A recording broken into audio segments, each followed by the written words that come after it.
Homework ಇಡ್ರಿ, notebook ಇಡ್ರಿ. ನಾ ಹಾಕೊಡ್ತೀನಿ, ಹಾಕೊಡಿರ್ತೀನಿ. ಬೇಡ ಟೈಮ್ ವೇಸ್ಟ್ ಮಾಡೋದು ಬೇಡ. ಇಂಗ್ಲೀಷ್ ಕನ್ನಡ ಪುಸ್ತಕ ಇಡ್ರಿ.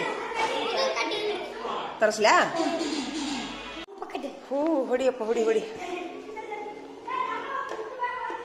ಏ ಬೇಡ, ಕಸ ಹೊಡೆದಿದ್ದೀನಿ. ಹೆಚ್ಚು ಕಡೆ ಕಸ ಹೊಡೆದಿರಿ. ಈಗ ಹೊಡ್ಯಾದಾರಿ, ಹೊಡೆದ್ರಾ? ಈಗ ಹೊಡ್ಯಾದಾರಿ. ಮತ್ತೆ ಈ ಹೊರಗಿಂದ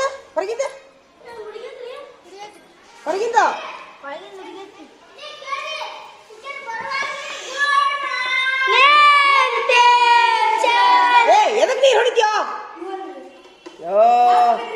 ಇದು ಹೊರಗಿಂದ ಯಾರು ಹೊಡಿಬೇಕು? ಹೊರಗಿನ ಪಾಳಿ ಯಾರು? ಇಲ್ಲ, ನಾವು 4 ಮಂದಿ. ಅವ್ರ ಪಾಳಿ ನೀವು ಹೊಡಿರಿ. ಕಟ್ಟಾಳ ಬಂದಾಗ ಮಾಡೋದಂತ ಅವ್ರಿಗೆ. ನಡಿ ಹೊಡೆದು ಬರ್ರಿ.